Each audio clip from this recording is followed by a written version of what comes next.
இதே கிளாஸில் படிக்கணும் அப்படின்னு சொல்லிட்டாங்க. இதனால தேவ கிருபையில் அவனுக்கு தைரியம் கொடுத்து, நீ பைபிளை அதிகமாக வாசிப்பா, கர்த்தரை நம்மளை விட்டு விலகலை, அவருடைய சித்தந்தபடி செஞ்சுருக்குன்னு சொல்லிட்டு நாங்கள் ப்ரேயர் பண்ணிகிட்டே இருந்தோம். அவன் சொன்னான், அம்மா வைவா கூட இந்த மகாராஷ்டிராவிலேருந்து வந்திருக்காங்கம்மா, எனக்கு ஒரே பயமாக இருக்குது அப்படின்னு சொல்லிட்டு. ஏன்னா இந்திக்காரங்கன்னா தமிழ்கார பிள்ளைங்களை பிடிக்காது அப்படின்னு சொல்லிட்டு. ஆனாலும் தேவ கிருபையில் அவனுக்காக ஜெபித்தோம். அவன் எல்லாத்துலேயுமே 70 மார்க் எடுத்து பாஸ் பண்ணி அடுத்த கிளாஸ்க்கு போகிறதுக்கு கரெக்டாக வந்து உதவி செஞ்சார். அதுக்கு நன்றி செலுத்துகிறேன். அது மாத்திரம் இல்லாமல் ஒரு 6 வருஷமாக எனக்கு வந்து ஒரு தீராத கடன், நகை பிரச்சனை பேங்க்கில் வச்சுட்டு கிட்டத்தட்ட ஒரு 4 லட்சம் ரூபாய்க்கு வட்டி கட்டிட்டு ரொம்ப கஷ்டப்பட்டுட்டு இருந்தோம். எங்களால் அதை திருப்பவே முடியல. வருமானம் வீட்டு வாடகை கொடுக்க, சாப்பிட இப்படியாக இருந்தது. அது ஏன் நாங்கள் வச்சோன்னாக்கா, கொரோனா பீரியடில் எங்களுக்கு சாப்பிட்றதுக்கும் வேறு வருமானமும் கிடையாது. கடை வாடகையும் கொடுக்கணும், வீட்டு வாடகையும் கொடுக்கணும், பிள்ளைங்களையும் படிக்க வைக்கணும். போதுமான வருமானம் இல்லாததுனால தான் சூழ்நிலை காரணமாக நாங்கள் வச்சோம். இருந்தாலும் தேவ கிருபையில் எவ்வளோ நாங்கள் அதுக்கு வட்டி காட்டினாலும் அதை திருப்ப முடியாத ஒரு சூழ்நிலை. ஆனாலும் நான் விசுவாசத்தோடு எங்கள் அக்காட்ட சொன்னேன். என் அக்கா சொன்னால், மல்கியா 3:11 எடுத்து நீ வீட்டில் சத்தமாக படி, கர்த்தர் உனக்கு காரியத்தை வாய்க்க பண்ணுவார்னு. அதே மாதிரி நான் ஒவ்வொரு முறையும் மல்கியா 3:11 எடுத்து, பூமியின் கனிகளை பச்சித்து போடுகிறவர்களை உங்கள் நிமித்தம் நான் கண்டிப்பேன், உங்கள் பூமியில் பலன் உங்களுக்கு கட்டாயம் கிடைக்கும்னு சொல்கிற அந்த வசனத்தை நான் சத்தமாக வீடு முழுக்க கேட்குற மாதிரி வாசிப்பேன் விசுவாசத்தோடு. அது மட்டும் இல்லாமல் ஏசியாவில் 23:18 வசனத்தில், தீருவும் அதன் வியாபாரமும் அது வந்து பொக்கிஷமாக சேர்த்து வைக்கப்படுவதும் இல்லை, அது பூட்டி வைக்கப்படுவதும் இல்லை.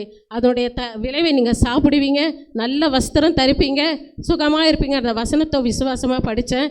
அது மாத்திரம் இல்லாமல் எகிப்தின் வர்த்தக லாபமும், எத்தியோப்பியாவின் வர்த்தக லாபமும், சபையரின் வர்த்தக லாபமும் தாண்டி வந்து உன்னை சேருன்ற வசனத்தை விசுவாசத்தோடு படித்தேன். அந்த வார்த்தை விசுவாசத்தோடு நான் படித்தது மாத்திரம் இல்லாமல், இந்த வருஷம் ஏப்ரல் மாதம் நான் வட்டி கட்ட போனப்போ அந்த சார்கிட்ட நான் சொன்னேன், 6 வருஷமாக ஆயிடுச்சுங்க சார், என்னன்னே தெரில, உங்கள் பேங்க் என்னை இழுத்துகிட்டே இருக்குது, என் பணத்தெல்லாம் நீங்கள் தான் சாப்பிட்டுருக்கீங்கன்னு. அந்த சார் சொன்னார், உங்கள் நல்ல மனசுக்கு நாங்கள் எவ்வளோ வருஷமாக பார்க்குறோமா, நிச்சயம் நீங்கள் அந்த நகையெல்லாம் நீங்கள் திருப்பி விடுவீங்கம்மான்னு அந்த சார் சொன்னார்.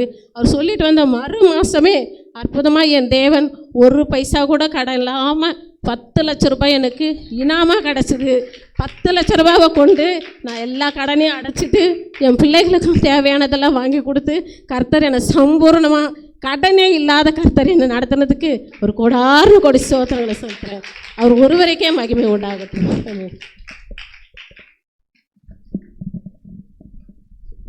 என்னுடைய பேர் அம்மாதேவி.